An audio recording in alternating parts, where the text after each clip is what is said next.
반갑습니다. 오대영 라이브 오대영입니다. 오늘 단도직입 예고하겠습니다. 박은정 조국혁신당 의원이 출연합니다. 도이치모터스 주가 조작 2심 판결과 김건희 여사 모녀가 상관관계에 있는 건지 자세히 따져보겠습니다. 두 번째 단도직입에선 취임 뒤 최저치로 나온 대통령의 지지율을 분석합니다. 여론조사 전문가 윤희웅 센터장이 나옵니다. 먼저 이수진 앵커의 한 줄 뉴스를 전해드리고 본격적으로 시작하겠습니다. 도이치모터스 주가 조작 사건의 전주, 손모 씨가 유죄 판결을 받으면서 김건희 특검법이 필요하다는 요구가 강해지고 있습니다. 유보적인 입장을 견지했던 개혁신당도 이젠 안 할 수 없게 됐다고 밝혔습니다. 김건희 여사의 혐의는 손모 씨와는 비할 바 없이 엄중합니다. 한마디로 급이 다릅니다. 김건희 여사는 단순히 계좌만 빌려준 것이 아니라 직접 주가 조작에 깊숙이 개입한 정황과 진술이 여러 차례 나왔습니다. 기존에는 김건희 특검법에 대해서 부정적 입장이었으나 김건희 특검법을 다시 돌아봐야 될 찬성의 입장이 되지 않았나 하는 생각이 듭니다. 이런 가운데 영부인의 마포대교 순찰 당시 시민들의 통행을 막았다는 비판이 나왔습니다. 하지만 대통령실은 명백한 허위 사실이라고 반박했습니다. 일주일 전 조선대학교 교정에서 심정지 상태로 발견됐던 대학생이 결국 숨졌습니다. 직선 거리로 100m 앞에 조선대병원 응급실이 있었지만 전화를 받지 않아 다른 병원으로 이송됐고 일주일 뒤 사망 판정을 받았습니다. 당시 조선대 응급실에는 지원 근무를 나온 전문의 2명이 있었지만 수술 등에 투입되면서 여력이 없었던 걸로 알려졌습니다. 이원석 검찰총장이 2년 4개월의 임기를 마치고 오늘 퇴임식을 가졌습니다. 이 총장은 검찰을 둘러싸고 양극단으로 벌어진 환경을 비판했습니다. 이 총장은 김건희 여사의 명품백 수수 사건을 임기 내에 매듭 짓겠다고 공언했지만 최종 처분은 다음 총장에게 넘기게 됐습니다. 이해관계에 유리하면 환호하여 갈채를 보내고 불리하면 비난하고 침을 뱉어서 검찰을 악마화하는 현상이 심화되었습니다. 국민만 바라보고 결정하려 노력했습니다만 국민의 기대와 믿음에 온전히 미치지는 못하였을 것입니다.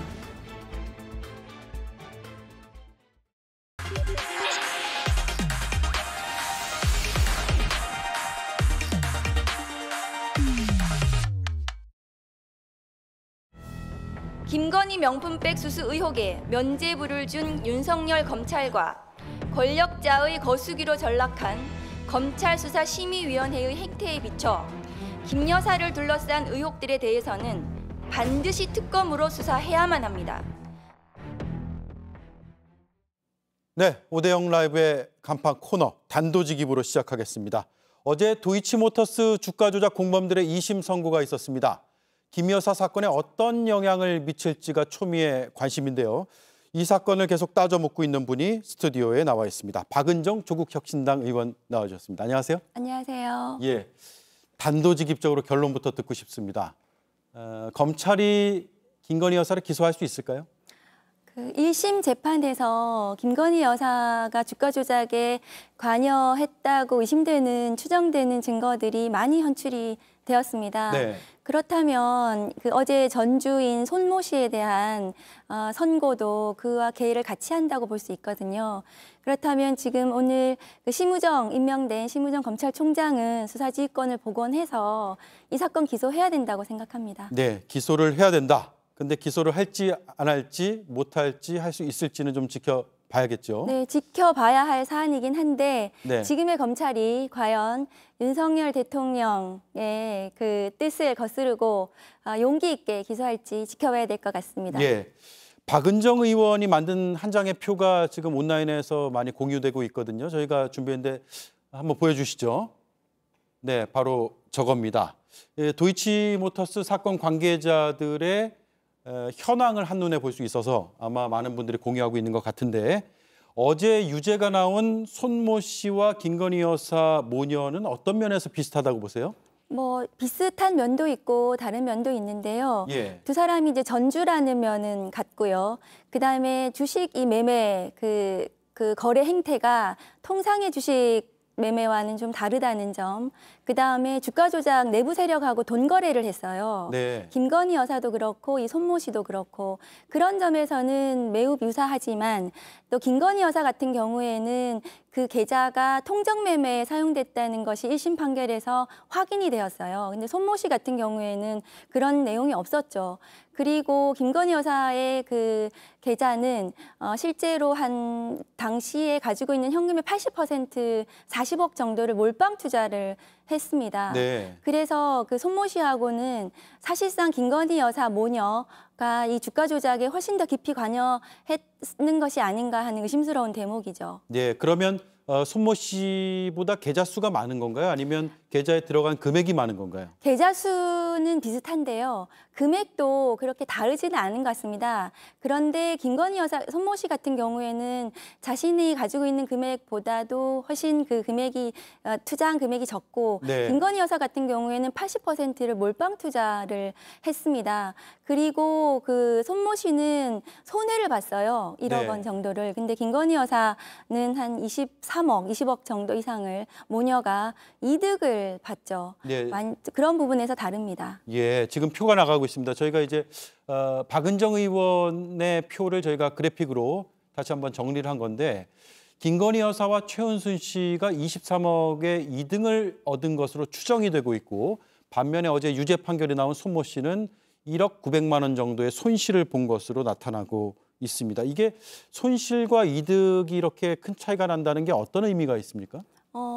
그 방조로 인정이 됐거든요. 손모 씨 같은 경우에는 방조범 같은 경우에는 그 손해를 감수하고라서라도 주가 조작 세력이 올라타서 그 이득을 한번 보겠다는 모험을 한 것으로, 그래서 시세 조정에 대한 구체적인 내용에 대한 인식이 없는 거예요. 네. 그렇지만 시세 조정을 미필적으로라도 인식을 하거나 예견한 경우에는 방조에 해당한다는 것이 이번 고법의 판결입니다. 그런데 김건희 여사 같은 경우에는 지금 그 도이치모터스 대주주인 권오수 회장이 그 김건희 여사 모녀의 계좌를 관리하고 또 이종호 같은 경우에도 그 임성근 사단장 그 구명 로비에서 나왔던 인물이죠. 네. 그 주가 조작의 2차 주가 조작의 주포입니다. 그 이종호가 김건희 여사의 계좌를 관리를 했습니다. 그렇기 때문에 이 김건희 여사 모녀가 훨씬 더 이 주가 조작에 깊숙이 관여된 것이 아닌가 하는 그런 부분들이 의심되고 있습니다. 네. 그러면 손모 씨보다는 개입이 더 깊이 돼 있을 수도 있다라고 추정해 볼 수 있는 여러 이제 정황 근거들이라고 판단해 보면 될 것 같군요. 근데 김건희 여사 이름 옆에 그러니까 전주하고 지금 표 한번 다시 보여주세요. 이종호 관리라고 돼 있고 또 전주라고 하고 권오수 관리로 돼 있거든요. 저기 상단에 보면 오른쪽에 저렇게 표기가 되어 있습니다. 저건 무슨 뜻입니까? 네, 그래서 아까 지금 말씀드렸다시피 그 김건희 여사 계좌는 2차 주가 조작의 주포인 이종호 블랙펄 인베스트먼트 대표가 관리를 했고, 네. 그러니까 김건희 여사의 계좌를 이 사람들이 그 주가 조작에 활용을 한 거죠. 권오수 지금 회장 같은 경우에도 최은순 씨 계좌를 직접 관리를 했다고 보여지거든요. 저게 1심 판결문에 나오는 내용입니다. 네. 그러니까 이 권오수, 이종호 이 사람들은 이 주가 조작의 가장 핵심 인물들이죠. 그리고 그 권오수 회장은 대주주이면서 이 주가 조작으로 81억 원의 이득을 본 사람이에요. 그런데 이제 집행유예 판결이 굉장히 아쉬운 대목인데요. 네. 그렇기 때문에 김건희, 최은순 이 두 사람은 이 주가 조작에 있어서 굉장히 중요한 인물이 아니었나 하고, 그 권오수 회장 또 아들이 실제로 그 대통령 취임식에 초대가 돼요. 네. 그렇습니다. 그리고 대선 기간 중에 나온 내용인데 김건희 여사가 이 주가 조작 기간 중에 도이치모터스 이사로 활동했다는 내용도 나왔습니다. 그리고 도이치 파이낸셜 주주로 또 언론에 나오기도 했습니다. 그런 정황에 비추어서 이 손모 씨는 권오수 회장과는 관련이 없는 인물로 보여지거든요. 그런 사람은 이제 방조로 인정이 됐다면, 네. 김건희 여사 같은 경우에는 권오수 회장과의 긴밀한 관계 등에 비추어서 방조, 나아가서는 공동정범으로 어쨌든 판단을 좀 해볼 수도 있지 않는가, 저는 그렇게 의심스럽습니다. 예. 최소한 방조 혐의 적용은 가능하다고 보시는 거네요. 그렇죠. 어제의 판결은 법원이 최소한 방조라도 기소하라는 저는 판단이었다고 봅니다. 그런데 이제 관건은 김건희 여사가 주가 조작 사실 여부를 알았느냐 혹은 미필적 고의로 알고 있었느냐 정도가 증명이 돼야 되지 않습니까? 네, 그렇습니다. 그건 어떻게 판단할 수 있을까요? 그 1심 재판 중에 김건희 여사가 그 증권사 직원에게 주가 조작 세력들하고 그 연락을 취했는지 그리고 통정 매매를 인식하고 있는 것이 의심스러운 그런 정황들 들어간 통화 내역이 녹취록이 나왔어요. 예. 그리고 실제로 주식을 어떻게 팔아라 이런 지시 내용도 나왔죠. 그런데 저는 지금 1심에서 나온 그 증거들만 있을까? 지금 김건희 여사가 기소되지 않았기 때문에 검찰에서 확보한 김건희 여사에 대한 수사 기록이 굉장히 어느 정도 증거가 확보되어 있을 거라고 저는 생각합니다. 네. 그렇기 때문에 이 부분에 대해서 공동정범으로 좀 더 수사를 해서 기소가 가능하지 않는가 이렇게 생각합니다. 네.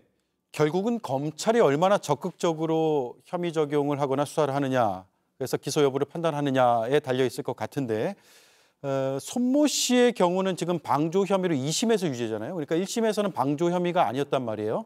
이게 검찰 스스로 공소 내용을 변경한 겁니까? 아니면 재판부에서 그렇게 요청이나 요구를 해서 바꾼 겁니까? 네, 1심에서 이제 손모 씨를 공동 정범으로 그 주가 조작의 공범으로 기소를 했지만 예. 쭉 재판을 하다 보니까 이 사람이 그 주가 조작의 공범이 되기에는 이 시세 조정에 직접 관여한 것이 좀 부족하다. 네. 그래서 그렇지만 주가 조작의 시세 조정에 어쨌든 그 인식, 미필적 고의 정도는 있지 않나 이 정도로 이제 1심에서 심리가 된 것 같습니다. 네. 그래서 항소가 됐는데 2심 재판장께서 그럼 방조 혐의에 대해서는 어떻게 할 거예요? 이렇게 공판정에서 검사에게 그 부분을 명확히 할 것을 요구를 한 것 같습니다. 네.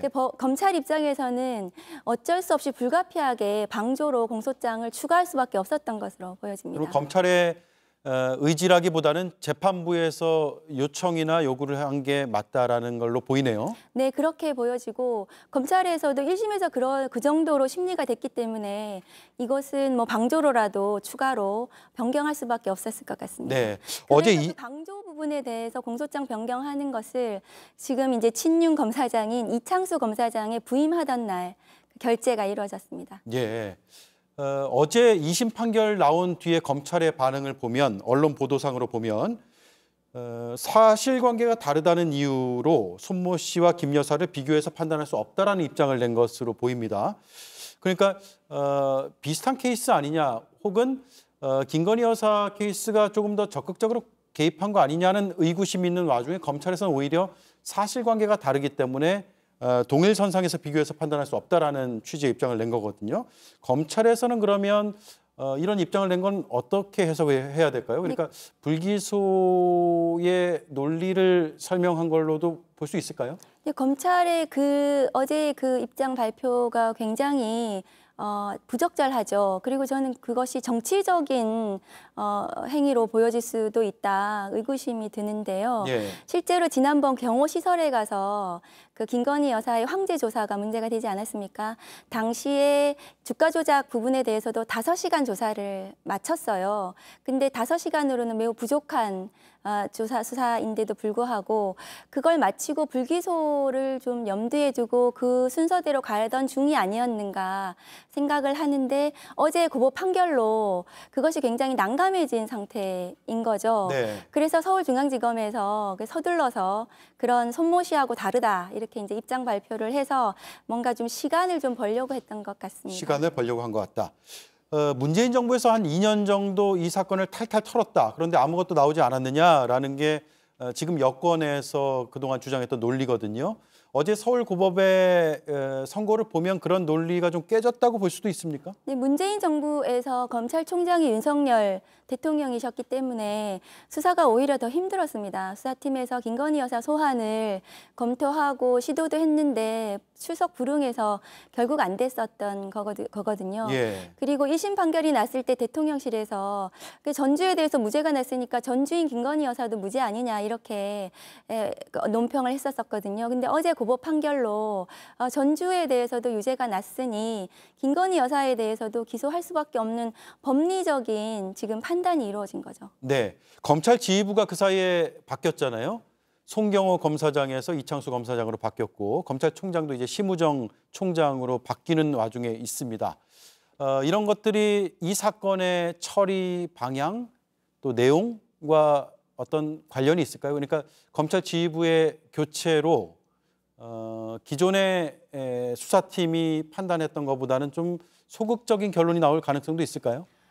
심우정 검찰총장, 그다음에 이창수 검사장은 윤석열 대통령의 그 고심의 그 선택이었던 것 같습니다. 네. 그래서 아마도 이 도이치모터스 사건을 비롯한 여러 가지 권력에 대한 수사에 대해서 그것을 무마시킬 인물로 선택을 한 것이기 때문에 이 사건에 대해서도 굉장히 소극적으로 아마 대응을 할 수밖에 없을 거고, 그리고 지금 심우정 검찰총장 같은 경우에도 윤석열 대통령의 뜻을 잘 받들 인물로 굉장히 그런 판단을 받고 있어요. 그래서 네. 그렇지만 이 사건이 그 공소시효 문제가 있습니다. 그래서 공소시효가 굉장히 빠듯한 상태에서 기소가 됐고, 공범들이 재판 계속 중에는 공소시효가 정지가 되지만 이 사건이 확정이 된다면 공소시효가 또다시 시작이 되기 때문에 지금 검찰 지휘부에서도 공소시효를 그냥 놓칠 수는 없는 거고, 만일에 그랬다면 그것은 지금 그 사람 자신들의 사법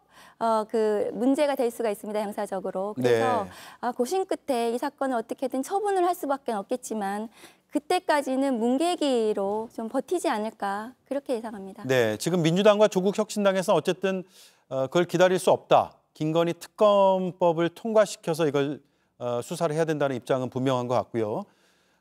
지금 원래 어제 본회의에서 이걸 처리하기로 했다가 안 된 거고, 그럼 추석 이후에는 김건희 특검법안의 본회의 처리가 가능한 겁니까? 저는 그렇게 기대하고 있고요. 예. 또 어제 또 보도를 보니까 국회의장께서도 19일에는 처리하는 것으로 약속하신 것 같습니다.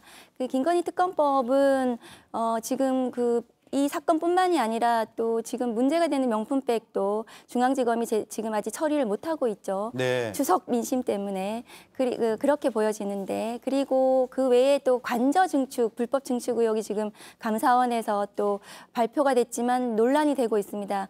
그런 여러 가지 것들, 의혹들을 모두 포함해서 특검법의 수사 대상으로 담았기 때문에 그 특검법으로 이 진상을 규명이 돼야 된다고 생각합니다. 네.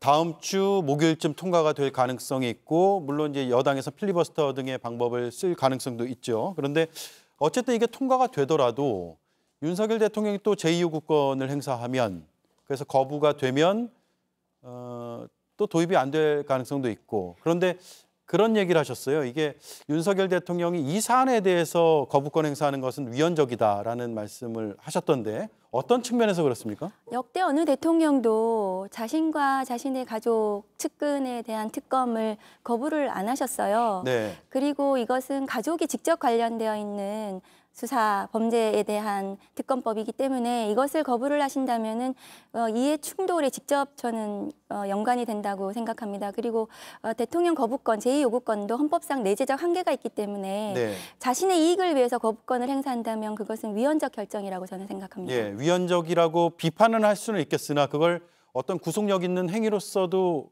할 수 있습니까? 예를 들어서 뭐 헌재 어떤 네, 권한쟁의 심판 예. 청구를 할 수가 있고 예. 그 부분도 적극적으로 검토를 하고 있습니다. 헌재 권한쟁의 심판 네. 청구도 검토 중이다라는군요. 알겠습니다. 그리고 마지막 이제 질문이 될 것 같은데 최근 김건희 여사의 공개 행보를 놓고 야당에서 상당히 비판을 하고 있죠. 오늘 이제 추석 인사에도 모습을 드러냈고 이런 과정에서 최소한 사과는 해야 되는 거 아니냐라는 목소리가 여당 내에서 지금 나오고 있거든요. 어떻게 보십니까?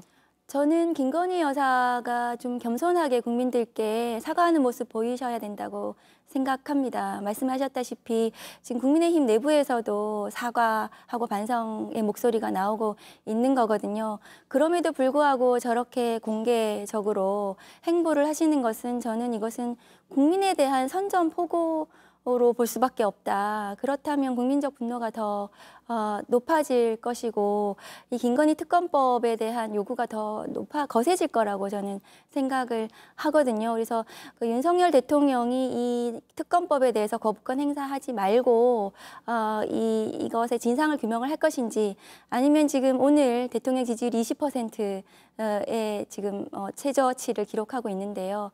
이것을 거부하게 되면 저는 더 내려가서 10% 박근혜 대통령의 탄핵 국면에 이르게 되실 거다. 이렇게 저는 말씀드리고 싶습니다. 예, 알겠습니다. 여기까지 듣겠습니다. 오늘 말씀 감사하고요. 추석 연휴에 특히 건강하게 보내시기 바랍니다. 고맙습니다. 네, 감사합니다. 네, 지금까지 박은정 조국혁신당 의원이었습니다.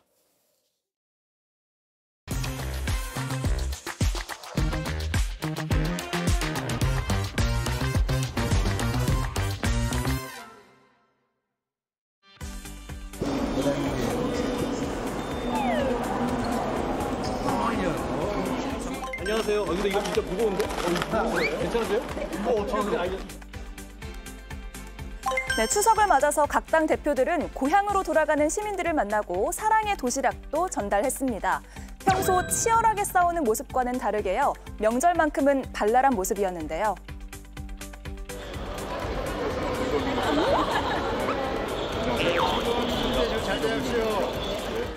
자, 시작. 즐거운 추석 되세요. 개혁신당입니다. 뭐 아이돌인가요? 더도 말고 덜도 말고 한가위만 같아라 라는 말이 있지만 대통령 내외에게도 해당되는 말인지 잘 모르겠습니다. 마포대교 순찰 파장과 도이치 사건 전주 유죄 판결이 이어진 가운데 대통령의 지지율이 취임 후 최저치를 기록했기 때문입니다. 그럼에도 대통령실은 대통령과 영부인의 추석 인사 영상을 내놨는데요. 이게 추석 밥상 민심에 어떤 영향을 줄지 궁금해집니다. 네, 함께할 네 분을 소개해드리겠습니다. 이동학 전 더불어민주당 최고위원, 김윤영 국민의힘 상근 부대변인, 배수진 조국혁신당 당원당규위원회 위원장, 김성열 개혁신당 수석대변인 나와주셨습니다. 안녕하세요. 안녕하세요. 예, 윤석열 대통령 부부 추석 인사 영상이 공개됐거든요. 잠깐 보겠습니다.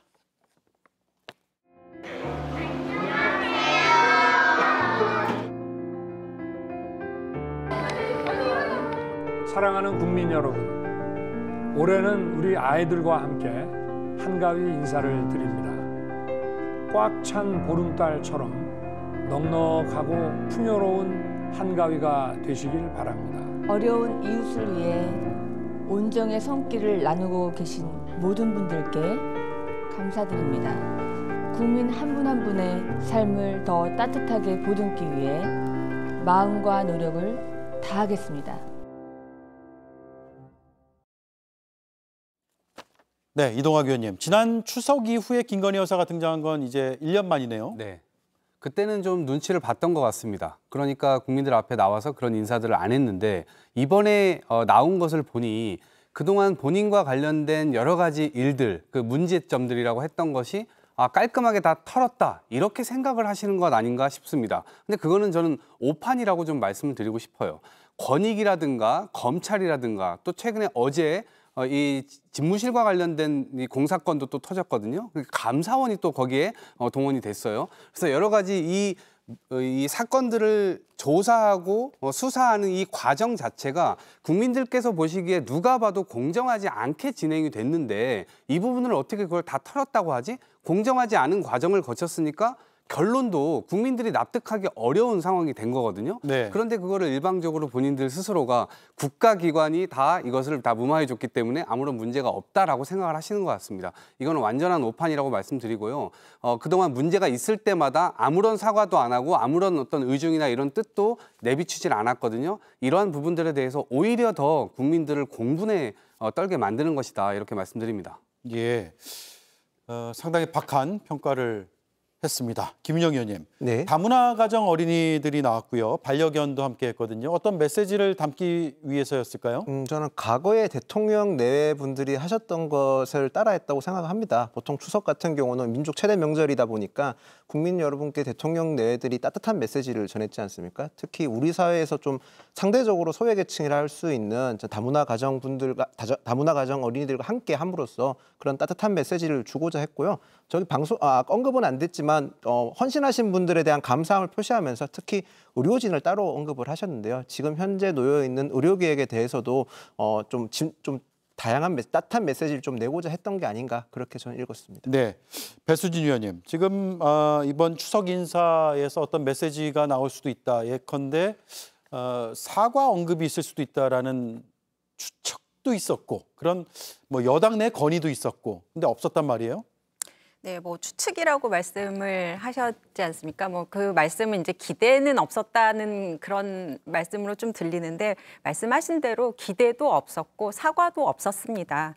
뭐 그렇다고 해서 그 사과가 있었냐 없었느냐와 상관없이 중요한 것은 이미 우리 추석 밥상에 올라갈 주제는 딱 두 가지로 압축이 된다고 보여집니다. 예. 응급실과 김건희 여사. 이 두 가지라고 생각합니다. 의료대란과 국정농단으로 이제 범주화할 수 있겠죠.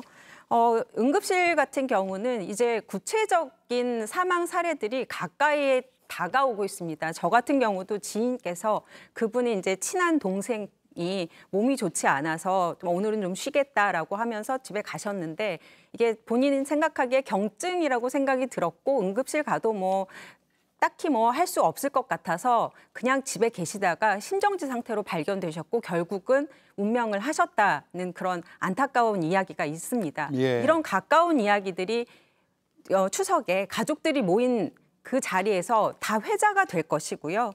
그리고 또 한덕수 국무총리께서 어제 어떤 말씀을 하셨습니까? 의료 붕괴를 걱정해야 하는 상황은 아니다. 이런 말씀하셨고 국민들이 죽어나가지 않느냐라는 질문에 대해서는 가짜뉴스라고 또 대응을 하셨단 말이에요. 그리고 이 사태의 가장 큰 책임은 정부에 있는 거 아니냐라고 했을 때 전공의에게 가장 큰 책임이 있다. 이렇게 대답을 하셨어요. 네. 그러니까 정부 역시 어떤 책임이나 어떤 뭐 그런 자세를 보여주는 게 아니라 마치 그냥 책임은 없고 말만 하는 그런 약간 극우 유튜버성 발언까지 그걸 총리께서 그렇게 말씀하셨거든요. 이 모든 것들이 국민들께서는 다 지켜보고 있으시니까요. 응급실에 대해서는 이런 이야기들이 오갈 것이고 김건희 여사는 어떻습니까? 아까 단도직입에서도 말씀하셨겠지만 도이치모터스 이야기 있고 총선 개입 의혹 있고 그다음에 뭐 또 마포대교 가셔서 업무 지시하시는 그런 영상까지 뭐 다 공개된 거 아니겠습니까? 그렇다 보니까 추석 밥상에는 뭐 김건희 여사 사과 뭐 유무와 상관없이 응급실과 김건희 여사 두 가지 주제가 올라갈 거다 이렇게 보여집니다. 김성열 의원 생각도 비슷하세요? 예, 비슷합니다. 뭐 응급실과 김건희 여사 이야기가 올라갈 수밖에 없는 상황이 돼버렸어요. 이렇게 됐고 제가 보기에는 지금 김건희 여사 문제가 좀 더 심각해 보이는데 사과부터 하셔야 될 것 같아요. 우리가 말 한마디로 천냥빛을 갚는다고 그랬어요. 근데 돈 드는 것도 아닌데 왜 사과를 안 하시는지 모르겠어요. 자, 보세요. 김건희 여사님 명품백 수수. 이거 잘한 겁니까? 알선수재 뇌물혐의 다 무혐의 처리하는 바람에 지금 우리나라는요. 고위공직자 부인이 수백만 원짜리 명품백을 받아도 되는 나라가 돼버렸어요. 그리고 도이치모터스 주가 조작 사건이요. 전주 손모 씨가 어저께 실형을 받았습니다. 이분 계좌 4개 빌려줬대요. 근데 김건희 여사님과 모친께서 6개를 빌려줬대요. 그리고 우리 윤석열 대통령님 그 주가 조작 수익 한 푼도 안 났다 그러셨는데 검찰조차도 김건희 여사와 모친이 23억의 수익을 본 것으로 지금 보고 있단 말이에요. 예. 그럼 이거는 방조 정도가 아니라 사실 공범으로 봐도 무리가 아니에요. 사과를 하셔도요. 그냥 사과를 하실 게 아니라 일보삼배, 석고 대제 하셔야 되는 상황이거든요. 그런데 지금 어떻게 하십니까? 지금 저렇게 당당하게 추석 인사하시고 마포대교 가셔가지고 지금 순시하고 계시잖아요. 이런 모습 저는 굉장히 안 좋아 보여요. 이게 어떻게 보이냐면요. 나는 법 위에 있다. 나 한번 잡을 테면 잡아봐라. 이렇게 사법부와 국민을 조롱하고 있는 것으로 보이거든요. 저는 이런 식으로 가게 되면 대통령 지지율이 이렇게 낮게 나올 수밖에 없다. 그래서 김건희 여사가 부디 사과부터 좀 먼저 하고 이 전국을 풀어갔으면 좋겠다 이렇게 생각을 합니다. 예, 김윤영 의원님, 네. 예, 사과에 대한 그 요구 목소리는 당내에서도 몇몇 의원들이 공개적으로 했단 말이에요. 그런데 현재까지는 관철이 안 되는 모습인데요. 뭐 사과 요구가 있는 건 사실인데요. 근데 대통령실 여사 입장으로 돌아갔을 때 보면 지금 아직 수사가 끝난 게 아니지 않습니까? 마찬가지로 최재형 목사가 수사 심의를 또 열려 있는 상태고 또 도이치모터스 같은 경우는 아직 이제 2심 판결이 나온 거지 않습니까? 네. 지금 상황에서 사과한다는 것 자체가 어떻게 보면 또 수사 가이드라인을 준다는 또 다른 빌미를 제공할 수 있기 때문에 아직 아무것도 결정나지 않은 상황에서 함부로 말할 수 없는 그런 점도 고려됐을 것 같고요.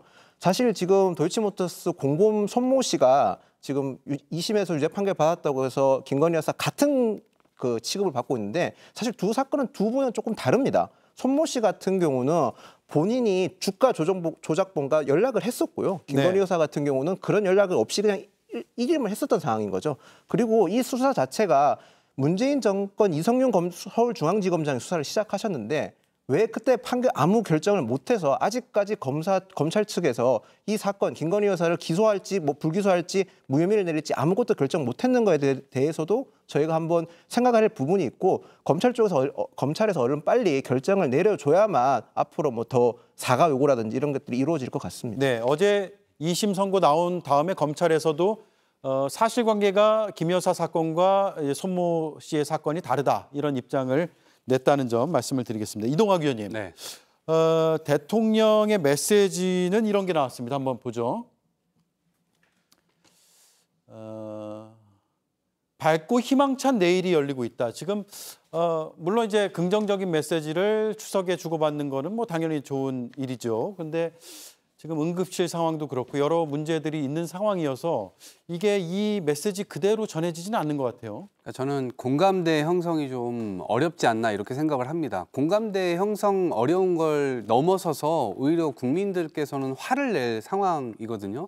그러니까 지금 무정부 상태다. 그러니까 사실상 뭐 이태원 참사도 마찬가지고 잼버리 때도 그런 사달을 내고 그러니까 정부가 뭔가 손에 쥐고 국정을 운영을 하는데 이게 정말 국민들을 위해서 존재하는 정부 맞나? 정치를 도대체 왜 하지? 계속 이런 의문을 들 수밖에 없게 만든단 말이죠. 그러니까 지금 김건희 여사 건과 관련해서도 계속해서 대통령 부인이기 때문에 제대로 된 국가기관의 어떤 역할이나 이런 것들을 기대하기 어려운 수준까지 왔습니다.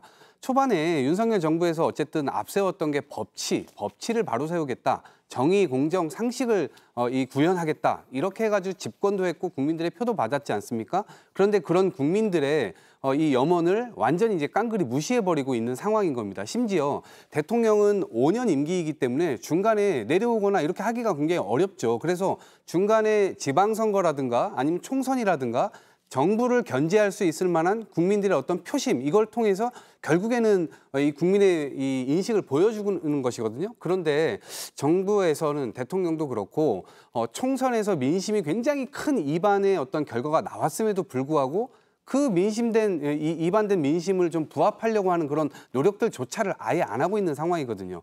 특히나 의대 이 증원 문제 관련해서도 국민들께서 굉장히 큰 힘을 실어주셨던 이슈예요.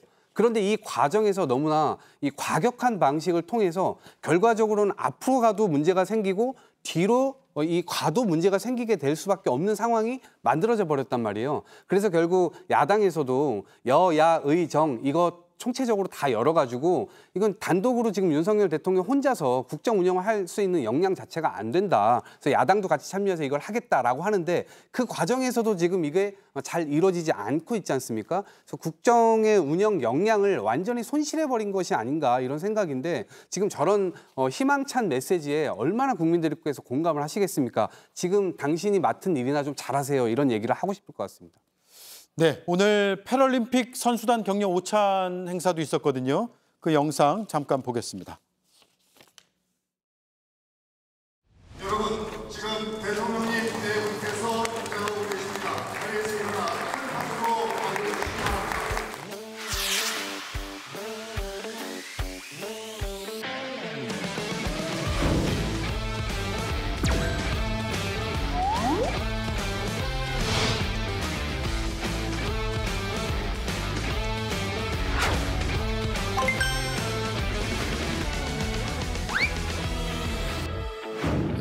불굴의 의지를 보여준 여러분의 경기 자체가 감동이고 여러분이 흘린 땀방울이 바로 금메달이라고 저는 생각합니다. 4년 뒤 LA 패럴림픽에서도 여러분들이 모두 눈부실 활약을 하시기를 힘껏 응원하며 여러분들의 위대한 도전과 여정에 큰 박수를 보냅니다. 감사합니다. 네, 김성열 의원님. 네. 대통령 부부가 격려 오찬을 했고 선수들 입장에서 상당히 힘이 됐을 것 같아요. 네.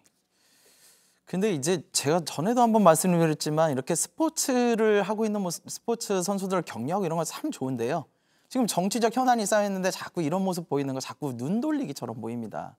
우리 김건희 여사님 퍼스트 레이디에서 제가 보기엔 레이디를 좀 떼고 싶어 하시는 것 같아요. 그래서 퍼스트가 되고 싶어 하는 모습을 자꾸 보이시는데 정권 초를 기억해 보면요. 우리 김건희 여사님 동남아에서 우리 빈곤층 아이를 안고 찍은 사진이 하나 있었어요. 그때 그게 오드리 헵번이라는 외국의 유명 배우를 따라했다. 그래서 그것이 가난과 빈곤을 정치적으로 이용하는 게 아니냐라고 논란이 된 적이 있거든요. 예. 근데 그때까지만 해도 그래도 영부인이 하실 수 있는 행동이다라고 봤단 말이에요. 근데 마포대교 순찰을 하셨어요. 이게 사진을 보니까요. 흰 셔츠에 작업복도 아닙니다. 안전복도 아니고 흰 셔츠를 입고 딱 가셔가지고 멋지게 지시하시는 모습이 나와요. 그러면서 막 지시, 개선 뭐 이런 말씀들을 하셨다고 그래요. 이거는요. 대통령이 하셔야 될 일이잖아요. 이걸 왜 여사님이 하십니까? 이거는요. 대통령이라는 선출된 직위 해야 되는 거예요. 근데 우리는 김 여사를 선출한 적이 없잖아요. 이런 거 하시고 싶었으면요. 김 여사님 출마하셨어야죠. 그래서 저는 이런 부분들이 굉장히 국민들에게 안 좋게 보일 거라고 보고요. 한마디만 드릴게요. 권한이 없는 사람이요. 이렇게 권한을 쓰는 것. 이게 바로 국정농단입니다. 이렇게 말씀드리겠습니다. 예.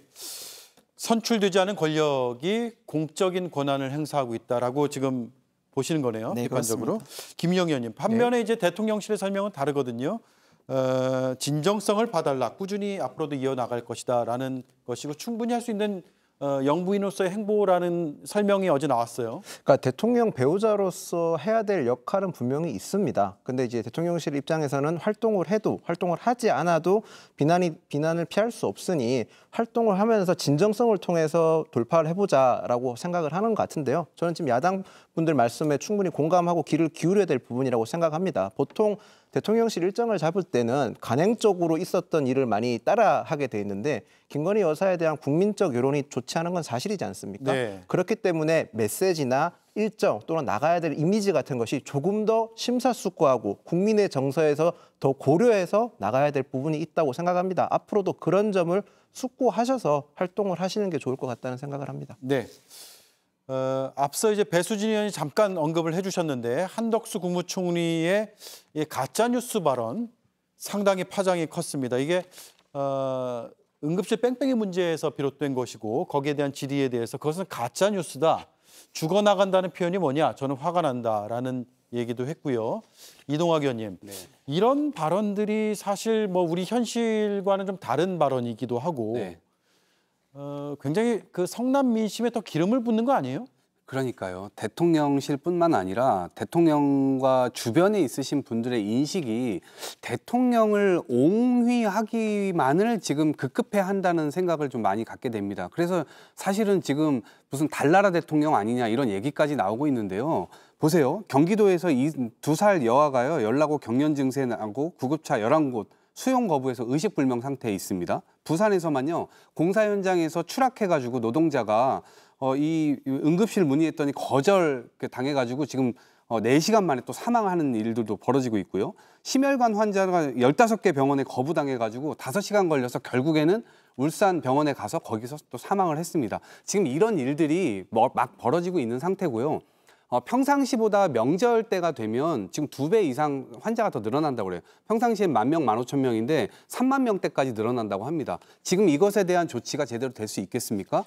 보건복지부가 지난해 2023년 12월에 당시에 이 전공의들이 응급실에 있었던 수치가 580여 명이었는데 지난 7월 55명으로 줄었고요. 지금은 더 빠져나갔습니다. 이제 이 응급실에서 제대로 치료를 받을 수 있겠다는 믿음이 국민들에게 있을까요? 그런 것들에 대한 걱정. 이미 국민들은요, 지금 각자 도생의 시대를 살고 있고, 뭐 잘 사냐, 이런 안부가 아니라요, 절대 아프면 안 된다, 아프지 마라, 이런 것들을 지금 주고받고 있는 상태입니다. 그것에 절절하게 공감하는 말씀을 총리나 대통령께서 좀 해주셔야 되는데, 자기들이 하고 있는 것에 대해서 튼튼하다, 다 호도하고 있다, 이렇게 얘기를 하시면 당연히 국민들께서는 오히려 화가 나실 수밖에 없는 대목이다. 저는 이렇게 생각하겠습니다. 예, 윤 대통령이 오늘 서울 중랑구에 있는 서울의료원을 방문을 했는데 그 모습 잠깐 보겠습니다. 현장에서 응급의료 현장에서 헌신하고 계시는 센터장님과 여기 근무하는 직원 여러분께도 정말 고맙게 생각합니다. 여러분의 그 헌신에 대해서도 정말 국민을 대표해서 감사드립니다. 네, 김성열 위원님. 네. 대통령의 이런 현장 행보가 있는데 네. 총리가 가짜뉴스 언급하고 이러니까 뭔가 상당히 좀 괴리가 있어 보이거든요. 대통령실 내부에서도 괴리가 있을 거예요. 이게 지금 응급 현장이 굉장히 어려운 상황임에도 불구하고 자꾸 대통령이나 총리나 이런 분들이 괜찮다라고 얘기를 하려고 하니까 이제 이거를 어떻게 해야 되나 고민이 많을 겁니다. 실제로 지금 어제만 해도요. 불과 100m 앞에 응급실을 두고도 못 간 여대생이 의식불명에 빠져있다 끝내 숨을 거뒀어요. 지금 이런 게 현실이거든요. 근데 이제야 대통령이 의료 현장에 가시잖아요. 늦어도 너무 늦어요. 그리고요. 더 문제는 지금 응급실에 가셔가지고 상황 파악하고 있을 때가 아니에요. 지금 이 문제 해결의 키는 전공의들이 쥐고 있잖아요. 전공의를 만나셔야죠. 이게 제가 예전 대통령하고 비교하는 거 별로 안 좋아합니다만은 예전에 노무현 대통령이었잖아요. 노무현 대통령 아마 어떤 수를 써서도 직접 전공의 만났을 거예요. MB 대통령도요. 이 정도 됐으면요. 특임 장관, 이재호 장관 같은 분들을 시켜가지고 어떻게든 전공의 만났을 겁니다. 윤 대통령이요. 소통을 너무 안 하세요. 지금 중요한 건요. 응급실 가서 보여주는 게 아닙니다. 전공의 만나셔서 이 문제 해결해 주십시오. 예, 김은영 의원님. 그런데 어쨌든 뭐 오늘 현장 행보 자체가 뭐 문제가 있는 건 아니고 가서 어쨌든 현장의 목소리를 듣는 거잖아요. 그러니까 지금 의료계와 정부가 강대강 대치 상황이지 않습니까? 서로 날카로운 말도 많이 주고받고 있는 상황에서 대화의 물꼬를 트는 거는 굉장히 중요한 일이라고 생각합니다. 대통령께서 저런 행보를 하는 것 자체는 저는 이 지금 꼬인 실타래를 푸는 거에서는 긍정적으로 봐야 된다고 생각을 합니다. 야당에서 저희를 굉장히 지금 의료개혁에 관련해서 굉장히 강한 질타를 해주시는데 국민의힘에서도 지금 여야 의료정 협의체를 출범시키려고 했는데 추석 전에 출범은 조금 힘들어 보이는 상황이긴 합니다. 그럼에도 저희는 계속 이 의료정 협의체를 추진할 수 있도록 의료계와도 계속 대화하고 정부와 의료계 사이에서의 간극을 줄이고자 최선을 다해서 노력을 하고 있다는 점 말씀드리고 야당에서도 조금 더 많은 협조를 부탁드리는 지금 상황입니다. 여당에서 정부에서도 뭐 나름대로 노력을 하겠지만 여당 독자적으로도 노력을 많이 하고 있는 거 아니에요? 대화의 물꼬를 트기 위해서? 네, 그렇습니다. 의료단체에 공문도 보내고 있고 여야 의료정 협의체에 들어와 달라는 협조 공문도 보내고 있고요. 뭐 제가 정확하게는 모르지만 비공개적으로나 또는 다른 방면을 통해서 의료계와 계속 접촉은 하고 있는 상황으로 알고 있습니다. 예. 자, 배수진 의원님, 이런 와중에 대통령의 지지율이 오늘 취임 후 최저치가 나왔어요. 역시나 의료 문제, 의료 대란 문제 때문이겠죠? 예, 그렇게 생각이 듭니다. 근데 지금 뭐 20%라고 하는데 사실상 20%보다 더 밑돌 거라고 생각이 듭니다. 지금 뭐 이번 의료 대란 문제, 그다음에 김건희 여사 문제, 이거 각각 놓고 보면 이거 잘했다고 하실 국민들이 계실까요? 20%가 아닐 겁니다. 의료 대란 같은 경우는 거의 99%의 국민들이 이건 잘못하고 있다라고 생각을 하실 거거든요. 근데 이제 저런 20%의 수치, 저 20%는 정말 간신히 이제 뭔가를 떠받치고 있는 그런 느낌이지만 저 앞자리 숫자가 1로 바뀌게 되면 또 다른 느낌으로 다가오겠죠. 그런데 어쨌거나 추석 때 많은 국민들이 응급실과 김건희 여사에 대한 이야기를 하면서 저 수치는 더 내려갈 거고 지금 저 수치가 더 내려가고 올라가고 이것보다 더 중요한 것은 지금 윤석열 정부는 국정 운영을 수행 자체가 불가능한 그런 상태에 빠져 있는 것 아닌가라는 겁니다. 의료 대란 문제가 가장 그것을 상징적으로 보여주는 거라고 생각이 들고요. 국민의힘도 뭐 복지부 장관, 차관 물러나라 이런 얘기로 이제는 뭐 그칠 수 있는 건 아니고 더 큰 결단을 하셔야 되는 거 아닌가 그런 생각이 듭니다. 예, 김성열 위원 얘기 듣고 마지막으로 김은영 위원 발언으로 마무리를 하겠습니다. 예, 지금 대통령 지지율이 일시적으로 하락할 수는 있습니다. 그리고 임기 초나 이럴 때 어떨 때 떨어질 수도 있어요. 근데 지금 문제는요. 대통령이 이미 중반에 들었어요. 임기가. 그리고 지금 추세 자체가 안 좋아요. 이거는 문제가 심각한 겁니다. 이거 심각하게 받아들이셔야 돼요. 저희 정치 쪽에는 격언이 있어요. 바닥인 줄 알았더니 그 밑에 지하가 있더라. 근데 지금 지지율은요. 지하 밑에 싱크홀까지 봐야 되는 상황이에요. 윤 대통령께서 이거를 극복하시려면요. 두 가지를 하셔야 됩니다. 하나는 춘풍추상. 나에게 좀 엄격하시고 남에게 좀 관대하셔야 돼요. 본인과 김건희 여사의 문제에 좀 더 엄격하셨으면 좋겠고요. 두 번째는 경청과 존중입니다. 국회와 국민의 목소리를 더 이상 무시하지 마시고 존중해 주십시오. 그래야 추락할 때도 날개가 있을 것입니다. 네. 지지율 하락 심각하게 받아들이고 있습니다. 아무래도 의료개혁 여파 때문에 그렇게 보이는 것도 있고요. 다른 부정적인 요소도 많았죠.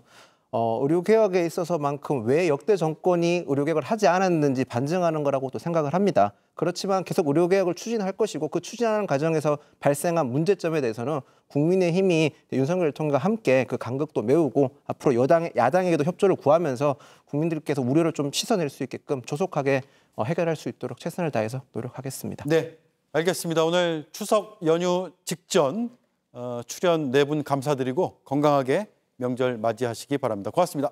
감사합니다.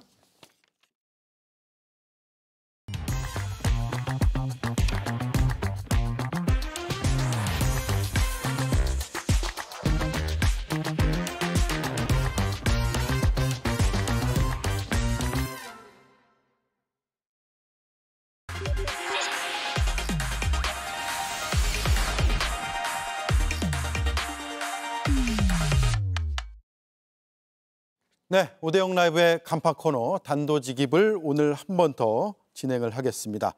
한국갤럽의 여론조사 결과가 나왔습니다. 윤석열 대통령의 지지율이 20%, 여러 언론에서 턱걸이라는 표현도 쓰더라고요. 취임 이후의 최저치입니다. 추석 이후는 그러면 어떻게 될 것인가? 여론조사 전문가와 함께 분석을 해보겠습니다. 윤희웅 오피니언 라이브 여론분석센터장이 나와 있습니다. 어서 오세요. 네, 안녕하십니까. 예. 결론부터 한번 들어보고 싶은데 20%보다 내려갈 수도 있다고 보세요? 그건 이제 용산 대통령실의 대응에 달려 있다고 봐야 될 것 같습니다. 대통령 국정 지지율이라고 부르는 지표는 사실 이제 변동성이 상당히 큰 지표라고 할 수 있습니다. 왜냐하면 우리가 대통령 지지율이라고 표현하지만은 대통령 지지하십니까라고 묻기보다는 더 변동성이 큰 질문. 최근에 일을 잘하고 있다고 보십니까? 잘 못하고 있다고 보십니까? 라고 질문하거든요. 예. 그러면 약간 정치적으로 좀 지지하거나 우호적 감정이 있다 하더라도 잘 못하는 경우에는 못한다라고 응답을 해버리게 되거든요. 그러면 지지율은 떨어지게 되는 것이니까. 그래서 만약에 대통령실이 이제 이후에도 좀 심각한 의료 상황에 대해서 국민적인 어떤 공감들을 보여주느냐, 네. 그리고 그에 대해서 또 적극적으로 대응하느냐, 뭐 이런 것들 여부에 따라서 더 심각해질 가능성도 있고, 아니면 반대로 좀 더 뭐 오를 가능성도 배제할 수는 없고, 그런 게 변동성이 있다 보겠습니다. 반등의 기회는 있다, 이 말씀이네요. 네. 일단 오늘 나온 여론조사 결과에서 이런 생각이 전 들더라고요. 임기 반환점은 아직 안 돌았잖아요. 예. 이 정도 시점에서 다른 정부, 그러니까 과거 정부들도 역대 최저치, 그러니까 취임 이후에 최저치가 나오는 경우가 있었을까? 인데요. 어떻습니까? 아주 이제 뭐 탄핵이라든가 특별한 경우를 제외하고요. 이제 대체로 역대 대통령들을 보게 되면 임기가 이제 흘러가면 흘러갈수록 국정 지지율은 이제 하락하게 됩니다. 네. 그래서 그것을 우리가 우하향 계단형이다라고 많이 얘기를 합니다. 우하향 계단형. 예, 오른쪽으로 갈수록 조금씩 내려가게 되는 현상이죠. 그런데 지금 윤석열 대통령 같은 경우에는 뭐 영어로 하자면 대문자 L자형 같은 형태인 상황입니다. 그러니까 뚝 떨어진 상황에서 쭉 가고 있는데 지금 그 상황에서도 좀 더 낮아지고 있는 그런 상황이라고 할 수 있거든요. 그래서 상당히 임기가 다른 대통령 같은 경우 이렇게 낮아지는 경우는 잘 없기도 하고 또 있어도 임기 후반부에 또 아주 특별한 경우에 있는 경우인데 지금 임기 전반기인 상황에서 지금 이렇게 나오는 것은 상당히 좀 드문 일이라고 말씀드릴 수가 있겠고요. 예. 대통령 같은 경우는 사실 권력의 자원이라는 것이 의회에서 여당 의석수 사실 제일 중요하긴 한데 그것이 충분하지 않다고 한다면 대통령 국정 지지율이 정말 중요하거든요. 거기서 대통령의 어떤 권력, 뭐 그것의 크기, 권한, 범위 이런 것들이 이제 정해지는 것이기 때문에 국정의 안정성을 회복하기 위해서는 대통령 국정 지지율을 일정 수준을 이제 회복하는 것이 반드시 필요한 상황이라고 하겠습니다. 예. 오늘 또 눈에 띄는 게 보수 성향이라고 응답하신 분들의 수치입니다. 예. 그러니까 잘하고 있다 못하고 있다로 보면은 지금 잘 하고 있다라는 파란색이 38%로 더 떨어지는 추세적으로 보이고 있고요. 네. 반면에 잘 못하고 있다고 하는 수치는 53%가 나왔단 말이에요. 네. 보수층에서도 지금 민심의 등을 돌린 등 돌린 민심이 꽤 있다라고 봐야 될까요? 맞습니다. 지금 대통령 국정 지지율 한 30% 정도를 유지하려고 한다면 내가 보수 성향층이다. 보수 성향층이라고 얘기하시는 분들에서는 최소한 한 60% 정도 긍정 평가가 나와줘야 됩니다. 네. 그런데 지금 말씀하신 대로 보수 성향층에서 대통령에 대해서 일을 잘한다라고 긍정 평가하는 것이 40% 밑으로 내려간 상황이거든요. 그러니까 전체가 지금 20% 이제 위협받는 상황까지 뚝 떨어지게 돼 있는 것이라고 할 수 있겠고, 그래서 이것은 보수층 내에서 대통령에 대해서 굉장히 지지에 대한 경고성이 좀 약화되고 있다, 좀 이완되어 있다, 상당히 이완되어 있다, 이렇게 이제 평가를 할 수가 있습니다. 대통령 국정 지지율은 우리가 용수철과 같은 상황이거든요. 네. 늘었다가도 또 보수 성향층이 있고 여당 지지층이 있기 때문에 다시 복원이 됩니다. 그런데 이것이 여러 번 반복되게 되면 이것이 이제 풀어지게 됩니다. 그럼 복원력이 좀 떨어지게 되거든요. 그래서 지금 보게 되면 여당 지지층이나 또는 보수 성향층에서 상당히 이제 느슨해지고 있는 이런 현상들, 이것이 이제 반복되게 되면 전체 상승을 제약하는 요인으로 작용할 수도 있습니다. 네, 오늘 갤럽 여론조사에서 이제 지지율 하락의 원인, 또 뭐 긍정 평가의 원인, 요인 이런 것들이 세부적으로 분석은 돼 있는데 뭐 그게 이제 여론조사의 결과이긴 하지만 또 여론조사 전문가시니까 또 전문가 입장에서 보시는 요인들이 있을 거란 말이에요. 일단 부정평가 이유를 보면 네, 붉은색으로 되어 있네요. 의대 정원 확대가 제일 큰 요인으로 지금 여론조사에서는 잡히고 있고요. 또 잘하는 것의 두 번째 이유로도 의대 정원 확대가 있습니다. 윤희웅 센터장 보시기에 대통령 지지율 하락의 결정적인 요인은 이 의료 대란 문제인 것 같습니까? 일단은 제일 첫 손에 꼽힐 수밖에 없을 것 같습니다. 국민들이 언젠가부터 생명과 안전 이슈에 대해서 매우 이제 민감하게 반응하는 경향들이 있습니다. 뭐 어떤 분들은 이제 세월호 사태 이후라고도 이제 말씀하시기는 하는데요. 지금 의대 정원, 의대 뭐 정원을 늘리는 것에 대해서는 여전히 국민들 찬성하고 있습니다만은 지금 의료 대란이라고 불리는 이 사태가 상당히 장기화되고 더 심각해지고 있는 그런 상황인데 정부가 문제 해결 능력을, 역량을 이제 보여주지 못하고 있는 부분에 대해서 국민들이 매우 이제 불안해하고 있는 상황이거든요. 그런데 이게 보게 되면 대통령 평가에 상당히 강력한 지지 기반은 아까 보수 성향층이라고도 할 수 있지만 나이대로 한다면, 연령으로 본다면 60대와 70세 이상의 고령층 분들이 대통령에 대해서 굉장히 긍정적이고 우호적인 평가를 하는 층입니다. 그런데 지금 보게 되면 60대와 70대에서도 긍정평가보다 부정평가가 높은 상황이고 긍정평가 비율이 32%, 37%. 그러니까 상당히 사실은 낮은 상황이라고 할 수 있습니다. 대개 60대에서 부정평가가 59%까지 나온 70대 상황이죠. 이상은 48%네요. 대체로 70대 이상은 상황이 아무리 안 좋아도 긍정평가가 좀 높은 경향들이 있는데 지금은 60대와 70대 이렇게 이제 나오고 있는 상황인데요. 아마도 제가 봤을 때는 이 건강 이슈에 대해서 가장 민감하신 분들이 60대와 70대 이상 등의 고령층이라고 할 수가 있는데 지금 이 상황들이 이분들을 상당히 불안하게 하고 있다. 그래서 정치적 성향의 우호적인 대통령이지만 정권이지만 그럼에도 불구하고 굉장히 냉정한 평가로 이어지게 하는데 지금 의료 대란이라고 불리는 이 사태가 상당히 영향을 많이 주고 있다고 분석할 수 있을 것 같습니다. 네, 우리가 이제 전통적인 그 개념과 관념으로는 60, 70대의 지지층에서는 그렇게 부정평가가 높지 않을 것으로 보였는데 그것을 좀 예상을 좀 뛰어넘는 결과들이 지금 나오고 있다 이 말씀이네요. 경제와 민생도 하락 이유로 지금 보입니다. 오늘 여론조사도 두 번째 이유로 꼽혔고요. 근데 이게 구체적으로 어떤 내용일까요? 그러니까 민생이라 그러면 뭐 물가 생각도 나고요. 부동산도 최근에 많이 이제 들썩여서 그 문제도 이유가 있을 것 같고요. 전반적으로 어쨌든 경기 침체가 심화된 상황이기 때문에 이것이 대통령에 대한 긍정평가, 국정 지지율의 상승 이것들을 전반적으로 제약하는 요인으로 이제 작동하고 있는 것 같습니다. 오랫동안 이제 지켜왔는데 최근에 사실 경기 침체 현상이 워낙 더 심한 상황이고 말씀하신 이제 집값도 이제 불안정성이 좀 높아지는 상황인데 진보 정권에서 대표적으로 실패한 정책이다, 네. 이슈다라고 이제 비판을 해왔는데 지금 이제 보수 정권을 바뀐 상황에서도 또 동일하게 이 이슈가 불거지고 있는 것에 대한 비판적 시각들 이것들이 좀 반영이 되고 있는 것 같고요. 또 이제 이것과 연동되어서 이제 금리를 지금 인하하지 않는 부분들, 그럼 빌린 분들 같은 경우 불만이 있을 수밖에 없겠고 또 실수요자 같은 경우 대출이 제약되는 부분들에 대한 불만들이 고조되고 그래서 이것의 영향권 안에 있는 국민들이 상당히 이제 많은 부분들 그것이 어쨌든 대통령에 대한 국정 평가에 부정적으로 상당하게 이제 넓게 퍼져서 부정적으로 영향을 주고 있는 사안이라고 두 번째로 꼽을 수 있을 것 같습니다. 예, 그렇군요.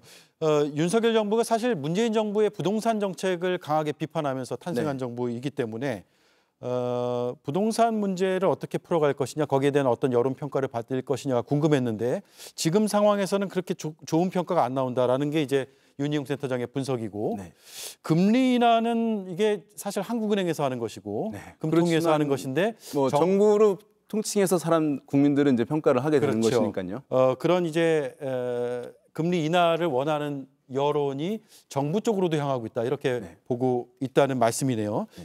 과거 박근혜 정부 보면 30%대가 이제 콘크리트 지지율이라 그래서 그 깨지냐 안 깨지냐 저도 기사를 몇 번 썼던 것 같고 상당히 관심이 많았던 수치가 30%란 말이에요.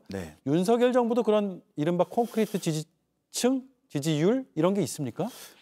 어느 뭐 정치 지도자나 이제 고정 지지 기반이 있는 것이니까 그것은 이제 표현하기 나름이긴 할 텐데요.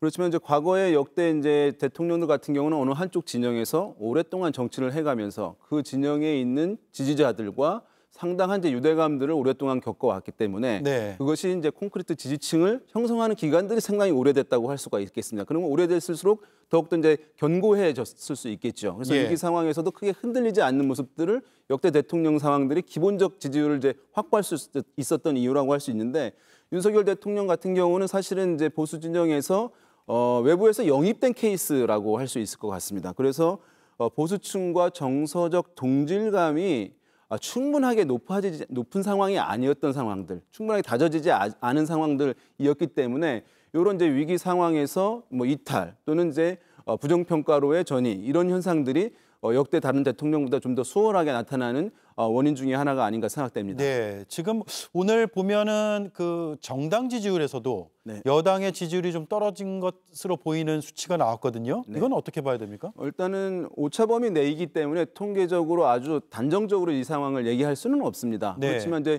수치의 변화를 보게 되면 야당은 수치가 이제 올라가고 여당은 수치가 좀 내려간 상황이니까 최근에 어떤 정치적 상황들 이런 거 감안해서 봤을 때는 좀 부정적 평가가 반영된 것 아닌가라고 이제 평가를 1차적으로 이제 할 수가 있을 것 같은데요.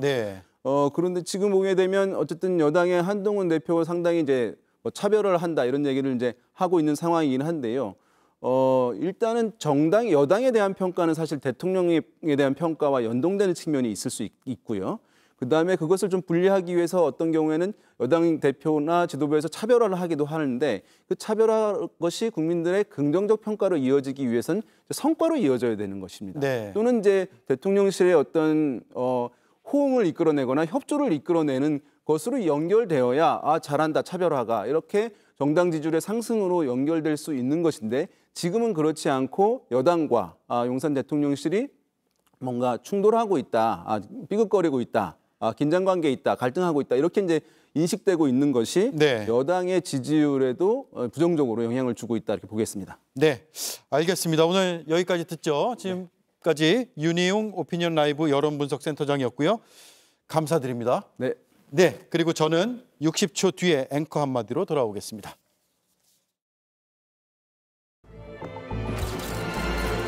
어떠한 방해도 허락하지 않는 어센틱 프라이빗 스페이스 렉서스 마스터피스 LM 교과서 클래스가 다르다. AI 클래스가 다르다. 초코 클래스가 다르다. 클래스가 다르지? 교육 노하우를 모두 담았으니까 미래엔 클래스가 다르다. 초딩 초코에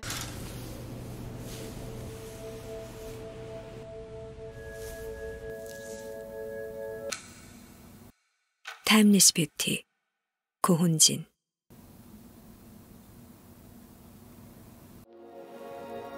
A great night's sleep, night after night after night. That is the difference. The difference is temper.